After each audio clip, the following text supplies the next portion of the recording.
l'occasion de la réouverture de la cathédrale, une commande a été réalisée d'ornements liturgiques. Cette commande elle a été réalisée auprès de Jean-Charles de Castelbajac, qui en a assuré la conception, le dessin. Jean-Charles de Castelbajac qui avait déjà une belle expérience de création d'ornements liturgiques au moment des JMJ de Paris en 1997. Il a été fait une commande de 170 chasubles pour les évêques, avec les mitres qui sont assortis, ainsi qu'une commande de 120 chasubles pour les prêtres qui représentent les paroisses de Paris. Pour les commandes complémentaires et pour les nombreux prêtres qui seront présents également, il y a une commande de 700 étoles qui ont été réalisées et une centaine d'étoles pour les diacres du diocèse de Paris. J'ai découpé cette croix et ensuite j'ai commencé à découper des éclats qui sont l'émanation d'une vibration. Cette vibration, qu'est-ce que c'est? C'est la prière, c'est l'empathie, c'est la solidarité, c'est la joie. Dans mon travail, il y a toujours beaucoup de dessins. Pour ce travail, j'ai oublié le dessin. J'ai coupé, j'ai découpé, j'ai travaillé comme Matisse l'avait fait. J'ai éliminé le trait.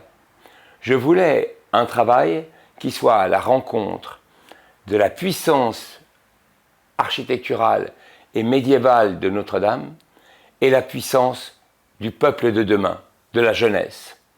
J'ai donc fait tout un travail de paramantique que j'appellerais de noble simplicité. C'est des vêtements liturgiques épiques, mais qui sont travaillés avec des techniques d'aujourd'hui. Des techniques humbles, des techniques qui appartiennent à la jeune génération, presque au streetwear, c'est-à-dire le flocage, comme on trouve sur les sweatshirts, c'est-à-dire l'or mais en sublimation, pas en broderie. Et l'idée c'était non pas de parler de luxe, mais de luxe comme lumière, ramener, rapporter la lumière.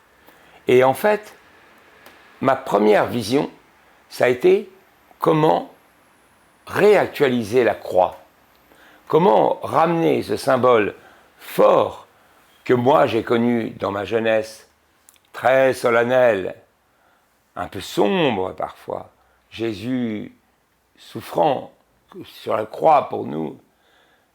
Là, j'avais envie d'une croix de vibration, d'une croix rayonnante, d'une croix qui diffuse des ondes de joie, d'espoir, d'être ensemble, fédératrice.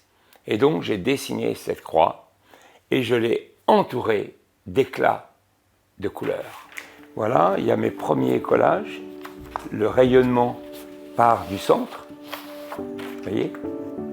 Le rayonnement part de l'intérieur de la croix. C'est les couleurs primaires. C'est celles qui nous viennent directement du Seigneur, de Dieu. C'est les enfants de l'arc-en-ciel, ces couleurs, qui ont bercé ma jeunesse, les matins de ma jeunesse, quand j'allais à la messe et que je voyais les vitraux. C'est la force de la lumière au travers de ces vitraux qui a inspiré les couleurs que j'ai mises sur les chasubles. Et c'est l'or qu'il y a dans les reliquaires de Notre-Dame qui a inspiré la croix en or, ainsi que celle de Marc Couturier, qui est au centre de Notre-Dame. Ensuite, je voulais travailler sur les évêques, qui sont les descendants des apôtres. Donc j'ai repositionné le rayonnement vers le haut, derrière les chasubles, comme une énergie divine. Et j'ai rajouté cette croix 12 fois pour les 12 apôtres. Et une fois que c'était collé, j'ai montré ça à l'archevêque qui a dit oui, et à l'évêque qui a dit oui. Et là, une fois que c'est réalisé, on va aux ateliers.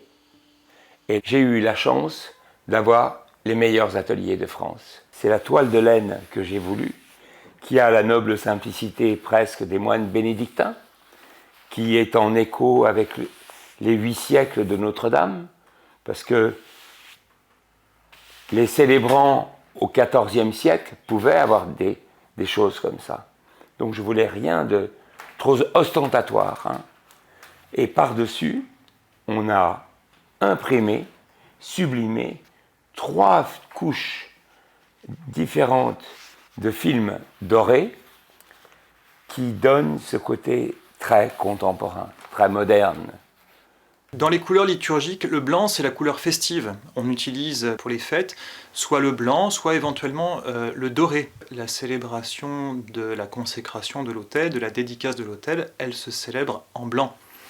C'est cette couleur qui sera également utilisée pendant toute l'octave de la réouverture, cette semaine inaugurale, pour manifester justement la dimension festive de cet événement pour la cathédrale et pour le diocèse de Paris. Ensuite, ces ornements ils pourront être réutilisés à l'occasion des grandes fêtes qui seront célébrées en blanc à la cathédrale. Je pense par exemple dans les années suivantes à l'Immaculée Conception, je pense également à la messe chrismale, aux autres occasions de grands rassemblements diocésains à l'occasion de laquelle le blanc est utilisé, c'est-à-dire pour les grandes fêtes et pour les occasions festives. Voilà, les évêques.